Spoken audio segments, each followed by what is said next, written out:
Number one, I'm going, why do we have this incredible need for significance? Why do I have to feel that I'm worth something? I mean, it must be something that God's created into us, but we all have it. And you can sit there and you can overanalyze that and you go, it's pride. I need to be more humble and everything. But it's there within each of us. I have to know that I'm worth something. Yeah. When we were created to live in the Garden of Eden, it was paradise. It was beautiful. God walked with us in that garden, and our significance was not in question. Yeah.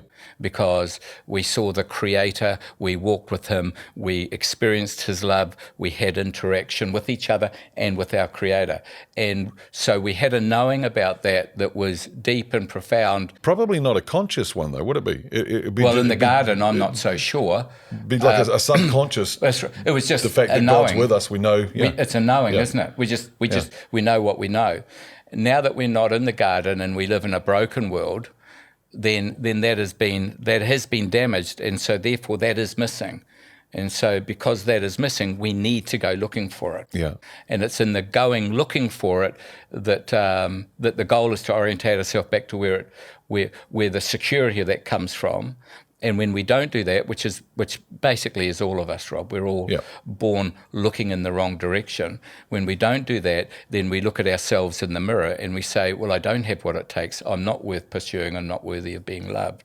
I remember, and I don't know if I mentioned this previously, one of my problems is I have so many stories and anecdotes that I keep using them over and over and over. But Gary Smalley, in one of his marriage seminars, and he had this little light bulb with a extension cord, and he says what we do is we go around, we try and get our light bulb to go and we plug it into Alan because he's a good counselor, so he's going to make me feel significant. But then what I end up doing is, and the bulb goes dimmer and dimmer. I've burned Alan out, so I'll go and find a girlfriend, or I'll go and this. He says what we need to do is we need to plug it into God. But often our understanding of God as Father, and I remember a song on Rima, and one of the lyrics was, I can't, it's like, because of what's happened in my life, I can't call you Father, so can I just call you friend? So our understanding, if you had an abusive father, an absent father, or whatever father, that tailors your understanding of God the Father. It absolutely does. And I think from a spiritual point of view, that's where the battle is.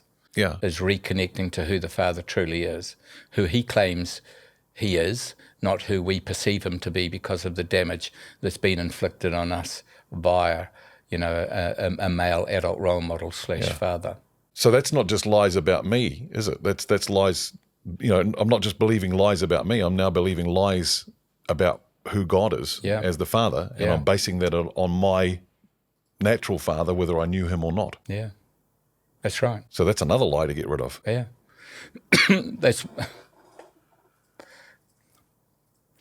So I've just created lots of extra work for you. Well, like, one of my lines, Robin, I would have said it probably numbers of times in the podcast we've had, is that the whole quest of our life is to regain the original image we were created in. Yeah. And so what is the original image? Well, the original image, I'm a son or a daughter of the living God who loves me. Yeah. That's the original image. So that's the quest of our life. And I think that is what it is all about. And so anything that's getting in the way of that, we need to recognise that and get it out of the way.